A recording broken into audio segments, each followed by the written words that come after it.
the traditional school system is based around memorizing and taking tests.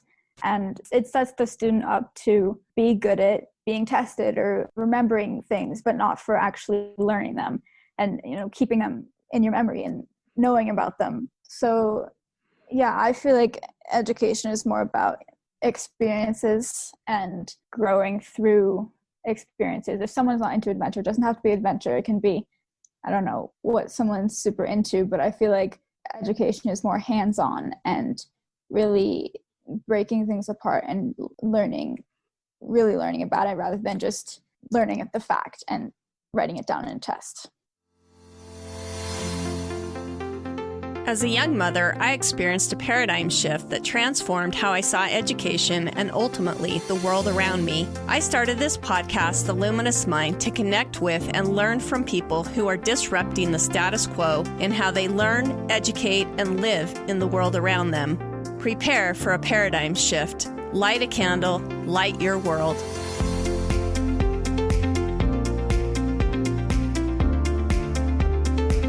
Benjamin Franklin said, "Instead of cursing the darkness, light a candle." You're listening to The Luminous Mind with your host, Rebecca Bowman. Today's Firestarter is Zoe Greenhouse. As a world schooler, Zoe Greenhouse called everywhere from Guatemala to France home until 6th grade when she decided she wanted to be normal. She spent the next 5 years at school, but in 10th grade finally realized traditional education wasn't for her. Since then, she's been planning adventures, doing self-directed projects, and encouraging others to think outside the box. Well, welcome, Zoe. Thank you. It's great to be I'm here. I'm so excited to have you join our podcast and tell us kind of what you've been doing. Sounds super exciting according to what I read in the bio. But before we get into any of the stuff you're doing now, why don't you give us some background information and just tell our audience a little bit about yourself? Well, that's a loaded question, but a brief summary would be basically I went to school for a while, and I just didn't feel like it was giving me the full experience that I could get. So I decided to direct my own education and do more things that I wanted to do myself and that I was interested in. So adventure is a huge part of my education or life, I guess. And so, yeah, that's kind of where I'm at now, just letting adventure and those experiences take me to the next steps. That's great. Well, I'd love to hear maybe a little bit more about, so in your bio, we mentioned that you've been everywhere from Guatemala to France, and then about the 6th grade, you said you wanted a normal life. Can you tell us, were you traveling with your parents, or what's the background to that, to your traveling? Yeah, so my mom loves to travel, and she works online, so those things bode great for going anywhere. And I was homeschooled until 6th grade. But, I was moving around a little bit and didn't really feel like I had, just as I started to make friends, I would move, and I wanted to be normal, when how old was I, 10 or something? I just wanted to fit in with all the other kids and not be different. So, yeah, I wanted to go to school, even if that meant not doing quite as cool of things that I was doing. So I did that I jumped around schools quite a bit. I did that from 6th grade till 10th grade. Yeah. And then it says that, again, in your bio, in 10th grade, you realized that traditional education wasn't for you. Give me the background to that. How did you just come to decide that? And then, what was the steps from there? Yeah, so it's kind of a funny story. I didn't really learn anything in 10th grade. So I think I'd either just gotten out of school or was right about to get out of school of my sophomore year. And my mom and I were sitting in a Thai restaurant, and it honestly came out of nowhere. I just started to think about the options that I could do if I wasn't confined to a classroom and having particular assignments, the projects I could do and internships. I was into art and jewelry making and adventure, so what are the super cool things that I could do that would just take my learning and to another level and excite me more. So I thought about that for a while and kind of got fired up, and finally, I don't remember exactly when, I decided to not go to the school that I was planning on going to the next year. And so that's where it really began. And that was the big leap from. That's great. So that was education. Yeah. Was that completely your idea, or did your mom kind of encourage that? Okay. Were you worried about like leaving the friends? I mean, that was the whole point of going to like a traditional school, correct? Yes. I mean, about your friends, how are you feeling about that? So I wasn't moving. I still had a bunch of friends in Burlington, and like at the public school I went to, I didn't really feel like I really socialized with my friends that much. There's like a little bit, but most of the time you're just in class and then you go to the next class. And so I didn't really feel like I'd be losing much in terms of socializing, and I could just see my friends outside of school. I feel like it was more of a gain than a loss in that way. Yeah, and that's very true. I mean, sometimes when we're in traditional public school, we can't socialize in the classroom anyway. And so it's just time in the hallway or whatever. So you continued, like, even though you left school, you continued those friendships then? And I also did like sailing and cross-country running. So that's also a place where I got a lot of friend time, I guess. But yeah, I saw my friends outside of school hours, and that worked. That's awesome. Yeah. So what did you find with like the discovery of education? Because I mean, you've experienced almost two different paradigms of traveling versus, in the traditional classroom. What was that discovery of education like? Like, what do you feel like the purpose of education is that might be different to what other people might say? Yeah, I feel like a lot of the traditional school system is based around memorizing and taking tests and setting people up.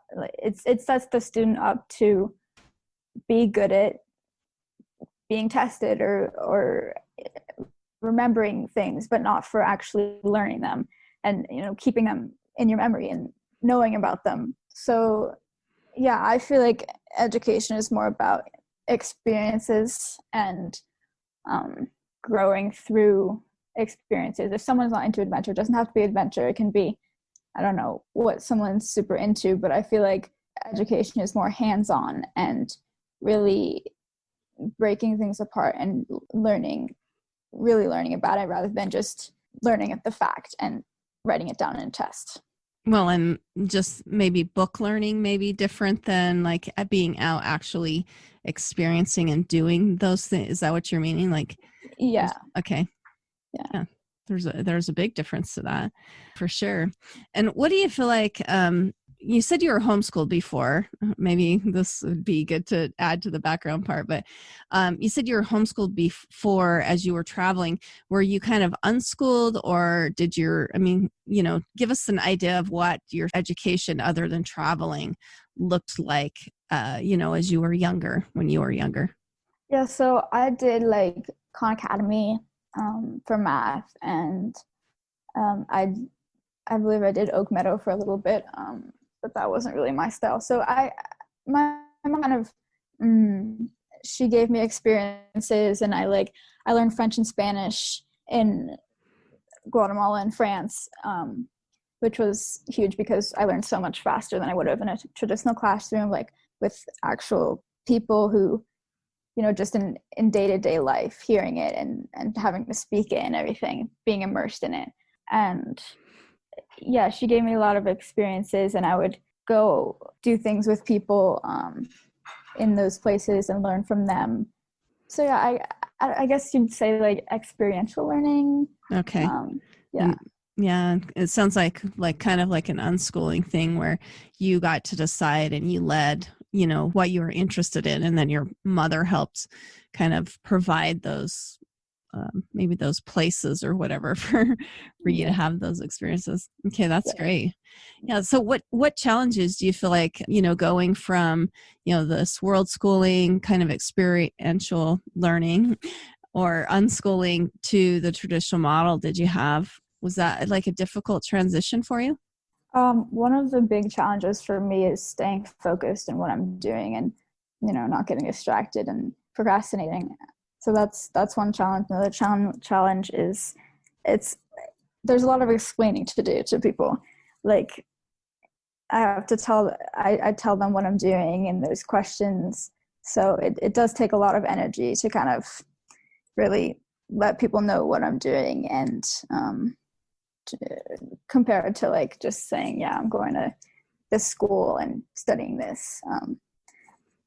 So you feel like your biggest challenge was just explaining to other people like how you were learning versus when you went to school, nobody really cared how you were learning. It was just like, oh, she goes to school. Am I hearing you right? Like, yeah, partly. I mean, also, yeah, that's one of them. So like I said, the keeping myself on track and not getting distracted. And also it's hard to really figure out what I'm going to do. Like I haven't decided all the things I'm going to do next year besides doing the PCT, Pacific Crest Trail again. So it's a challenge to just find or decide what adventures or other types of things I'm going to do.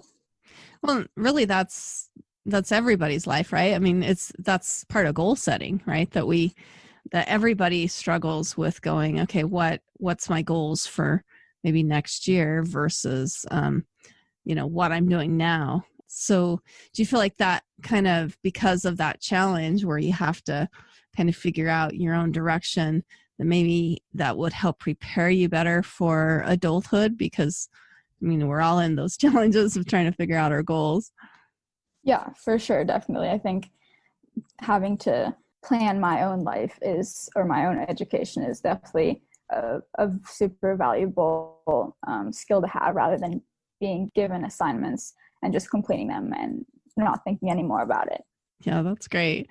I think that's wonderful. So as you're starting your world school, your self-directed education kind of adventures, are there challenges to that? Like, why did you decide to do those? And what challenges did you have like by trying to figure that out?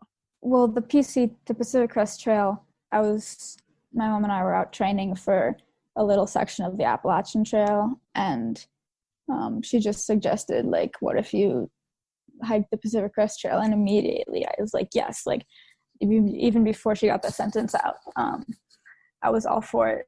So I don't know, it just kind of felt right. And over the past few years, I've gotten more and more into adventure. So, and I also really like fitness. So I think it worked well. And it seemed like the right thing to do at that point.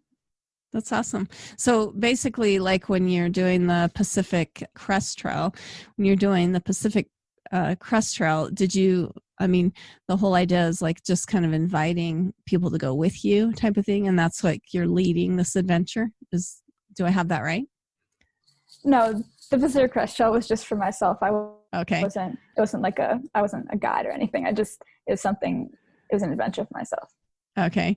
I was thinking that maybe you were. I'm looking at your website and I'm seeing a lot of pictures with different friends and stuff like that. So I didn't know. Are those friends that you just kind of met along the way as you've been doing some hiking and different things like that? Yeah, I met a bunch of more people hike Pacific Crest Trail as well. And there's this thing called trail families. So it's basically where a group of hikers kind of come together and become super close and hike together. And they're not always together, but they become kind of a close-knit group. So even though I only had 5 days on the trail and I knew that group that you're probably seeing for like 2 or 3 days, we got really close because we hiked in the snow. We had some hard terrain, so that made us pretty close. That's awesome. Yeah. Great. Well, great. It looks like you do a lot of different things like that with either hiking or running or different things like that. Correct? Is that how you usually spend your time? Yeah. I hike, I run. I've been running a lot lately. And I do other things. I do a lot of art. I'm working on some pencil portraits right now of my friends. That was a project I gave myself last fall. I play guitar. I sail in the fall with my sailing team. I do lots of stuff, but right now I'm working on finishing everything up for the home study. It's like these projects I gave myself for the year. So I'm finishing that up right now and running, and I'm actually planning to hike the Colorado Trail this next month. So that's also something on my radar. That's cool. Yeah. And that's a good time because next month is July. So I know there's a lot of snow up there. So that's great. What I'd love to hear. So you said one of the things I can ask you is, why do you think like self-directed education is richer than traditional education? Like, you have a lot of experience on either side at this point. Well, yeah, like I said, it's the experience that really gives the richness to it. So I think that being, hands-on and really being immersed in an experience like that is so much richer than just learning names and dates of wars or names of famous people and writing them for a test. It's just like black and white for me. That's great. Well, how do you feel like your paradigm has changed over time with experience about self-directed learning? It sounds like, you were doing that before. You thought, I'm going to try a little bit of this classroom stuff, and then now you're back out. But how has it changed kind of through that whole process? I mean, like I said, I'm super big into adventure. It's kind of the center of what I'm doing right now. And I wouldn't say I was quite as adventurous when I was 9 and 10 and before. Going to school, and even part of my time in school, I wasn't super adventurous. It's kind of grown over the past couple years, but yeah, so I've grown as a person over, as everybody does, over a while, and I guess I've gotten a lot more confident in myself, both just because I'm growing up, but also because I've kind of stepped off the beaten path and led myself, and I'm not afraid to do things on my own now. And I used to be super shy, and now I'm working on it. I'm not as shy anymore. So that's great. Some of that comes with age, Right. And so when you're 9 and 10, you're a little more timid because you're just young. So that makes sense. Yeah. So what do you feel like are unique ideas that you have in the area of self-directed education? I mean, yeah, I think it's super important to take risks and really just do what fires you up and do what you want to do, and not conform to, just not settle for something you're not super interested in, but just because it's easier, because it's what everybody else is doing. I think it's really important to follow yourself. That's cool. Well, and you talked about like you do like some of your own projects or whatever. Is that like, tell me now how you're leading that education. You were talking about how you were finishing up some of your own like projects or your home study that you were doing. Mm-hmm. Yeah. Tell me like about that kind of education. Is that something you're doing through a program, or are you just, you have certain goals and then you move in that direction? I mean, it's kind of both. The home study thing is, I guess it's called a program, but it's not really a program. It's through the state of Vermont. So it allows me to graduate. Okay. As I would graduate, I have to write everything that I'm doing and give myself, there's like certain subjects that I have to do things in. So I kind of base my projects off of those, and there's still things that I'm interested in, but they are under subjects that in order to graduate I need to do. That's awesome. The charcoal, the portraits weren't part of that, but that's just something I've been really interested in lately and want to pursue. That's really cool. Do you feel like there are 3 key points about like the message that you've delivered? In the bio, we talked about you've had your story published on the Alliance for Self-Directed Education, their online magazine, Tipping Point. Did you have any points in there that you wanted to talk about? Maybe advice or different things like that? Yeah, I mean, I think going back to what I said about taking risks, that's a big thing. You're not gonna really wouldn't grow as much if you didn't take risks, and you wouldn't learn, and or you would learn, but not as much. And taking risks just enriches one's life so much more than staying inside your comfort zone. So that's one big one. And like that, stepping out of the box and not having to do what everybody else is doing, like I felt like I did. And also doing what you want to do and following your own interests, following your own interests. That's really awesome. Well, how did you get contacted to, be part of their story? Was it something that you just submitted, or something that did they seek you out? So I know somebody who is also involved in the alternative education world, and I was talking to her about just what I'm doing and everything, and she suggested that I write a story for them. So there's a place to submit.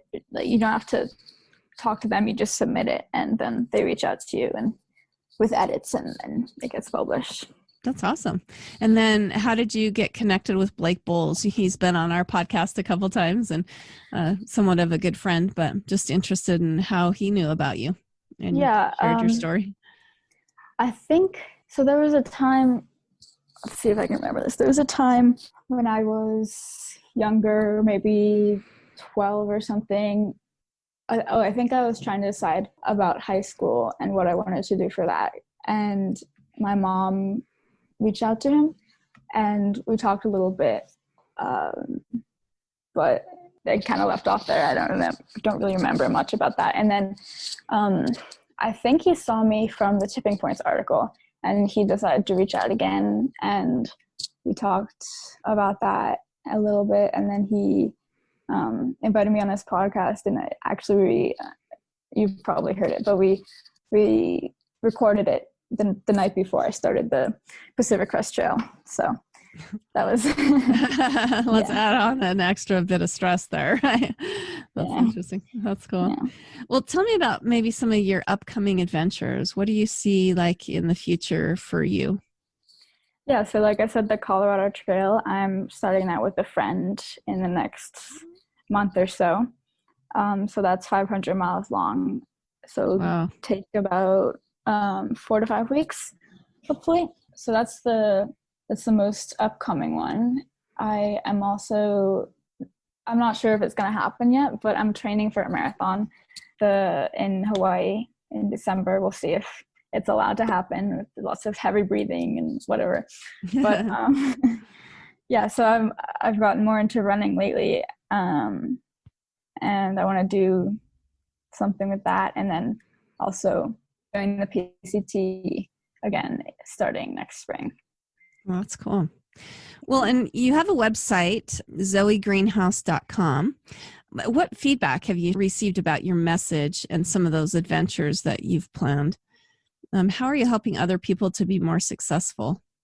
With the feedback part, most of the feedback I get is super positive, and my friends are super interested in what I'm doing and supportive, and many of the adults that I encounter are also very supportive, and I think it's super cool. Yeah, I mean, there's definitely, there are some people who are a little bit skeptical, but it's what I want to do, so they can be skeptical if they want. That's their prerogative, for sure. Yeah. The other question was how are you helping other people be more successful? I don't know if I'd say I'm quite to that level yet. Right now, I'm kind of working on myself and discovering what I'm into and who I am and everything. So, well, and maybe a better question is, how are you supporting other people? I'm sure, if you have people reaching out to you, have you ever helped anybody kind of take the leap and, like you were saying, have the courage to like take those risks? No. Yeah, you never know though. Maybe it's happened. But. Yeah, I haven't gotten there yet. Maybe in the future, but right now I'm not to that level. Yeah, if anybody wants to reach out and ask any questions, go ahead. I'd be happy to help. That's great. Well, tell me something that you've learned that has caused your life to feel more meaningful and maybe move you towards like what you feel, is really passionate. You talked about that as being one of those points that, you do the stuff that you love. What's something that you've learned, maybe other than taking risks or, going without that fear type of thing, but is there something else that you could add to that? I mean, at that point when I realized that I didn't need to go to a traditional school to learn was a really big turning point in my life, I guess. And also, I now that I've stepped off, that I'm not conforming to the traditional education and ways of learning, I see so many more things as learning experiences. Like, I don't know if I would have seen hiking a long trail as a learning experience when I was in school before, but now there's so many ways that that can grow me and teach me so much. So that's awesome. I guess those are two things. Yeah. That's great. Well, and what about habits? I mean, obviously we talked early on about the goal setting. Do you have any habits that's been maybe more helpful to better learning? Being able to break down big projects is a big thing that I need to do. Otherwise, it's just super overwhelming for me. But being able to turn them into smaller little goals and check it off my list more often is a habit that helps move things forward faster. And also the ability to set my own timeline and do things when it works for me. Yeah. Well, and scheduling yourself, I feel like, is sometimes the most difficult thing. You find yourself, at least with me, I find myself just mindlessly looking at something on Netflix or something, and just procrastinating maybe is a challenge for me. So right. That's really commendable that you are at least like working towards maybe trying to stay more focused and then, working on that daily schedule for sure. Yeah, it's definitely tough to stay focused. Especially, it's tough all the time, but I know when I was younger, it was even harder. So tell me, what are some long-term goals that you have for yourself? And how does that work into a legacy? You talked about so you're doing some schooling through Vermont so that you can graduate. What do you see beyond that graduation? I mean, I'm not really looking into the future a whole lot. I am more focused on doing what I want to do now and letting that lead me into the future. But I do know that I want adventure to be a big part of my life for the rest of my life, as long as it can be. But apart from adventure and doing as much as I can with my time, I'm pretty open. That's awesome. And do you see college in your future or what's you talked about how you love charcoal drawing and things like that. Do you see yourself going more into that entrepreneurial realm, or do you want to go and maybe experience college? I have no idea. I mean, what I've been saying is if something pops up that I am super interested in and that I could really benefit with college, then that might be the direction that I'll go in. But if not, or if I can do the thing that I'm super interested in or things better on my own, then I will probably do that. So we'll have to see where that takes me. Well, sometimes, like you said, you have to kind of fill out the waters and just kind of decide. Oh, yeah. Great. Well, do you have any final parting words for our listeners? And then give us your contact information, how they can find out about you.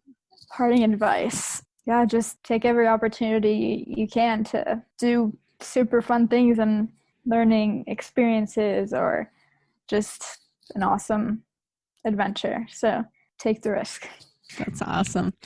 Well, and even though I know that you feel like maybe you haven't mentored anybody or led other people to their life's mission, just the fact that you're living your life and you're living that adventure out, I think sometimes we are more of a help to other people than we realize. So definitely. So that'd be cool. Go ahead and give us your contact information.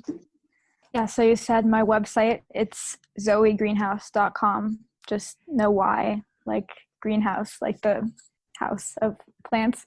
And then my Instagram is also Zoe Greenhouse. That's awesome. Yeah. And what's some things that people might find on your website that might be of interest to them?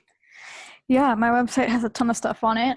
It's got a lot of kind of more an in-depth explanation of who I am, what I'm doing, the projects I'm working on, my past and future adventures. Yeah. That's great. Lots And of stuff. And do you feel like because you have a website, like I know like Blake Bowles, he would post like, his goals on the website. Do you feel like that holds you to like an accountability type of thing? I mean, is that why you've started the website, or what's the purpose behind that? I don't know. I guess I started the website to let people know who I am. And I also like website design. So that was fun to me. That's cool. And yeah, kind of put myself out there and so that people can see me. That's awesome. Well, thank you so much, Zoe. Again, we've been talking with Zoe Greenhouse. She's a self-directed student who's, driving her own education, hopefully soon to be graduating from Vermont State with her, I don't know, high school diploma. Is that correct? Yes. That's great. I really appreciate, like I said, even though you probably feel like you aren't being, a mentor, a leader in some of these ways, just the fact that you're doing it sometimes is all we need. We just need to see that somebody else can do it and be successful. Again, her website is zoegreenhouse.com and her Instagram handle is Zoe Greenhouse. But we're going to be sure to link all that information on our website as well. Thank you so much, Zoe, for coming on and talking to us about what it's like to be a self-directed learner. I really appreciate it. Yeah, thank you so much. Thank you for listening to The Luminous Mind. Music featured in this episode from Scott Holmes. To learn more about our podcast, check us out at theluminousmind.net.